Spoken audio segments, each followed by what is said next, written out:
আসসালামু আলাইকুম। আমরা এবারের মতো প্রথমবারের হাজারদুয়ারে ঘুরতে চলে এসেছি এবং সকালবেলা এসে পৌঁছালাম। রাত্রে 2টার সময় বের হয়েছিলাম বাড়ি থেকে। মোটামুটি 3 ঘন্টা লাগলো। এই 3 ঘন্টা পর আমরা এখানে এসে পৌঁছেছি।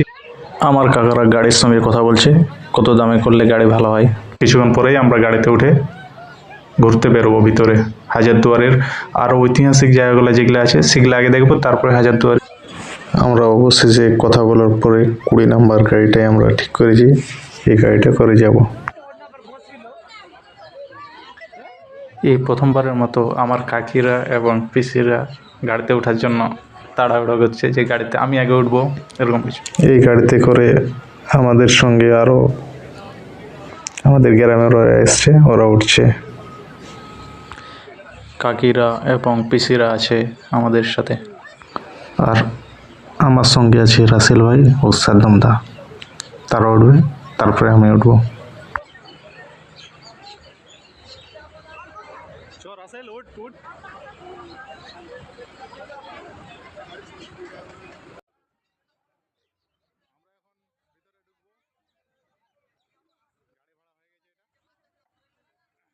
এই যে ড্রাইভার কাকা একটু দেখে নিচ্ছেন যে কেমন কি লোড হচ্ছে গাড়ি, তারপরে গাড়ি ছাড়বেন।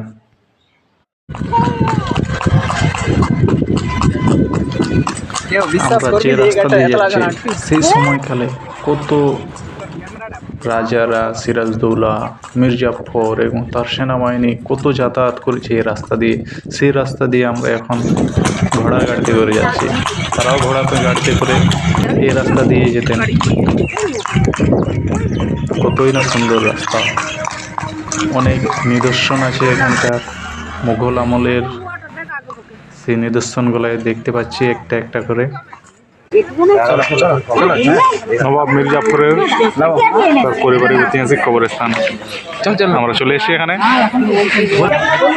নবাব মির্জাফরের যে বংশধরেরা মারা গেছে তাদেরকে এখানে কবর দেওয়া আছে। কবরস্থানের বিপরীতে একটা বড় মসজিদ, মসজিদের গেটের উপরে যে হলুদ কালারে আরাবিক লেখা, খুব সুন্দরভাবে লেখা আছে। নবাবী শহরে এই মতো গোটা এলাকাতেই অনেক মসজিদ আছে বড় বড়। এখানে একটা নবাবী আমলের বড় মসজিদ আছে, সেটার ডিজাইনটাও খুব সুন্দর এবং এটাতে রং করা হয়েছে অনেক দিন আগেই। ঠিক আছে, ছোট করে। এই যে চারমোহনী গেট, এই চারমোহনী গেটের ভিতরে সিরাজদৌল্লাকে আটক করে তাকে হত্যা করা হয়েছিল।